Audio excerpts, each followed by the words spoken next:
जरूरी है। नमस्कार दर्शकों, ये MNS न्यूज नेटवर्क और आप देख रहे हैं MNS न्यूज टीम। मैं हूं आपके साथ शुभांगी। तो आइए देखते हैं आज की कुछ खास खबरें।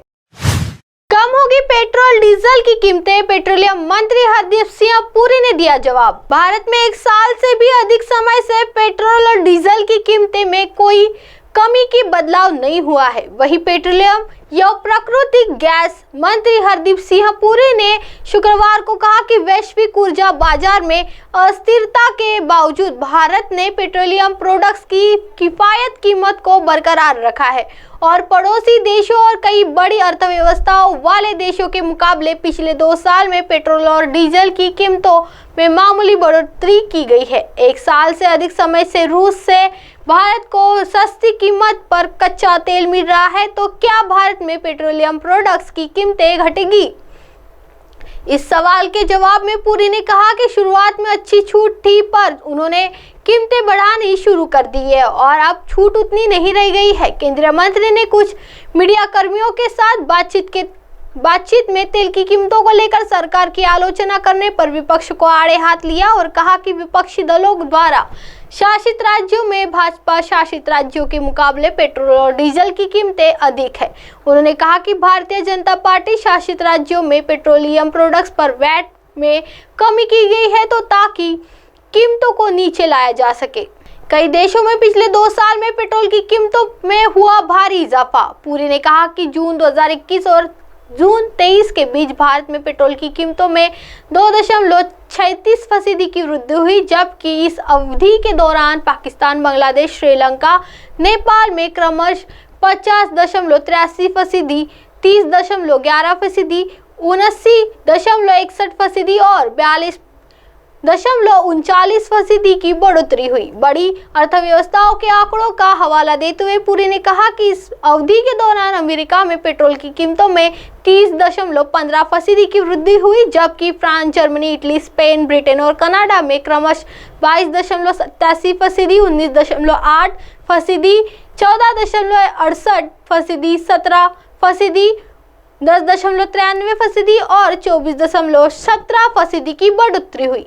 आइए बढ़ते अगली खबर की ओर। बीजेपी मध्य प्रदेश की छवि धूमिल करने की अपराधी है कमलनाथ। देश में इस साल के आखिर में 5 राज्यों में विधानसभा चुनाव होने हैं। इसमें एक राज्य मध्य प्रदेश भी है, जहां करीब 4 महीने के बाद चुनाव होना है। राज्य में चुनावी माहौल गरमाया हुआ है।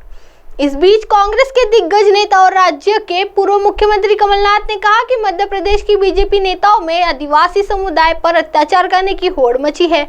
कमलनाथ ने आगे कहा कि आधिकारिक हैंडल से एक ट्वीट करते हुए कहा कि सत्तारूढ़ बीजेपी सरकार को निशाने पर लिया। उन्होंने सिंधी में हुई आदिवासी शख्स पर पेशाब करने की घटना से लेकर नौकरी घोटाले तक की बात करते हुए मौजूदा सरकार को राज्य की ईमानदारी छवि धूमिल करने का अपराधी करार दिया है। विधायक के बेटे पर लगा आदिवासी युवक को गोली मारने का आरोप। पूर्व सीएम ने एक ट्वीट में कहा कि सिंधी में आदिवासी युवक पर पेशाब करने की घटना को अभी ज्यादा समय नहीं हुआ है कि अब सिंगरौली में एक आदिवासी युवक को गोली मार दी गई है। उन्होंने खुले तौर पर इसका आरोप बीजेपी विधायक रामलल्लू वैश्य के बेटे विवेकानंद वैश्य पर लगाया है। कमलनाथ ने कहा, युवक गंभीर रूप से घायल हुआ है। मैं पीड़ित आदिवासी युवक के शीघ्र स्वस्थ होने की कामना करता हूं। उन्होंने सीएम शिवराज सिंह चौहान से सवाल करते हुए पूछा, मैं मुख्यमंत्री से जानना चाहता हूं कि क्या बीजेपी नेताओं का एक ही काम बचा है कि वे आदिवासी, दलित, महिला और सर्व समाज के लोगों का उत्पीड़न करें। आप इस तरह के आरोपों पर और अपराधों पर लगाम लगाना तो दूर अपराधियों को बढ़ावा देते हुए नजरअंदाज कर रहे हैं। कमलनाथ ने कहा कि पोषित अपराध मध्य प्रदेश के माथे पर कलंक बन गया है। एक ट्वीट में कमलनाथ ने तंज कसते हुए कहा कि जिस समय मध्य प्रदेश में बीजेपी सरकार के विमुक्त का समय आ रहा है, उस समय अपनी अंतिम तिमाही में बीजेपी सरकार तथा कथित नियुक्ति की बात कर रही है। उन्होंने कहा, इन अस्थायी नियुक्ति पत्रों का भी वैसे ही कोई भविष्य नहीं है जैसे इस भाजपा सरकार का है। उन्होंने कहा, आखिरी समय में मजमा लगाने से कुछ नहीं होगा। जिनका खुद रोजगार छीनने में पक्का है, वो क्या किसी और को रोजगार की गारंटी देंगे। हाथी हिलाकर दिखावटी अभिवादन और झूठी मुस्कान से अब कुछ नहीं होने वाला। युवाओं को धोखा देना भविष्य को धोखा देना है।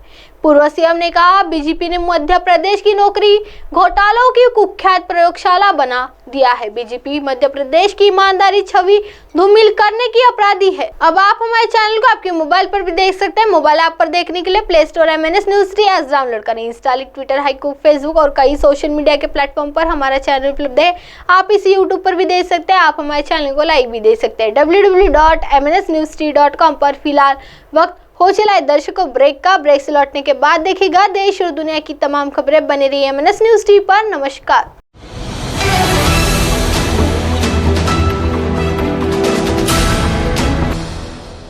ये है MNS न्यूज नेटवर्क और आप देख रहे हैं MNS न्यूज।